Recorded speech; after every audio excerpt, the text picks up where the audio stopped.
This is Atlas Launch Control, 1 hour 50 minutes into the flight of the TDRS-K satellite. And joining us here at the console in the Atlas Space Flight Operations Center is Tim Dunn, our NASA Launch Director for tonight's flight.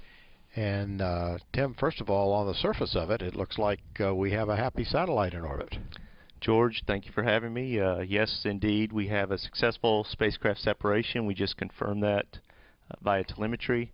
So you might have overheard the LCC reacting and the Mission Director Center. There's a lot of happy folks out there, and we've got a customer that's quite thrilled right now to have a healthy satellite on orbit. Take us through the countdown a little bit from when we first picked up with our coverage tonight and some of the things that we worked through to get us to a successful launch tonight. Okay, be glad to, George. We picked up the count on time this afternoon.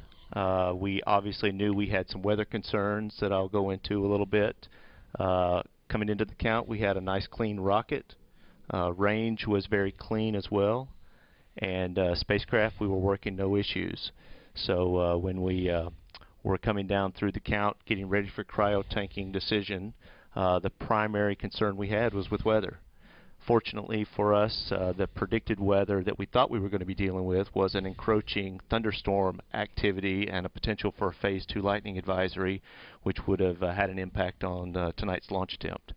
That front stayed well to the north, didn't have to deal with that, but in its place we had ground winds that were right on the borderline of acceptability from a structural concern for cryo-tanking of the Centaur. So we spent a little bit of time. We needed about an extra 10 minutes prior to our nominal, compared to our nominal polling time. I asked Launch Director for that. Our team was able to then analyze the additional data that came in. Simultaneously with that, we worked a launch vehicle issue on the Atlas V. Turned out there was a has-gas sensor, one of a few in the interstage assembly, that had failed. So we had an anomaly discussion. We were concerned about the structural impact of ground winds that were borderline, and that's why we needed just a little bit of extra time prior to going into cryogenic tanking before we were able to complete our poll. Once we worked through that, we got into a nominal timeline. We were headed toward T0 at the front end of the window. We worked just a couple of minor launch vehicle issues during cryotanking. We had a first stage booster liquid oxygen fill and drain valve that did not give us the appropriate talkback signal, but we have a contingency plan where we're able to use pressure data to tell if that fill and drain valve is opening and closing and cycling as planned. So we were able to work through that. A little bit later in the count, we had another sensor on the vehicle. Fortunately, it was triply redundant. It was a pressure sensor that had given us a little bit of noisy data, so we worked through that as well.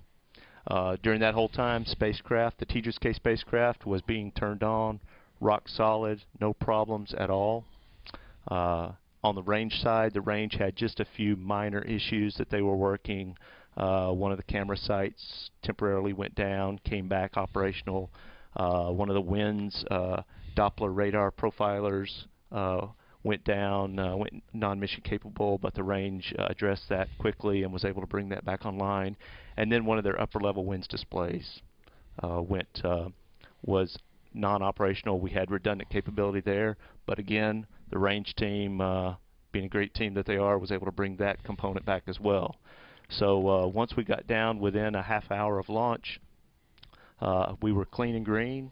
Everything looked great, and we went right on the first opening of the window at 8:48 p.m. Eastern Time, and very thrilled with that. Well, Tim, this is a very short turnaround for United Launch Alliance to get to this point, and it's pretty short to the next one, isn't it? Yes, it's quite short. It's going to be a quick turnaround for our team.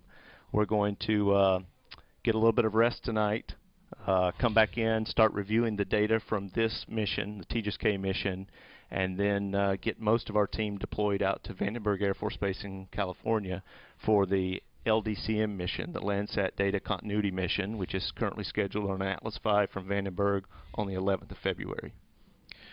Well, Tim, it's been a very intense month here, and with the LDCM coming up as well, I think we can say we've had a very successful Atlas launch campaign here in the last month or so, leading through this flight all the way up to LDCM. And I think the team, I'm sure you think, must feel they've done a very admirable job to get us through these two launches this close together. Boy, yeah, I'm just thrilled with our team, George. We have just an incredibly competent team, just exceptional dedication that they have.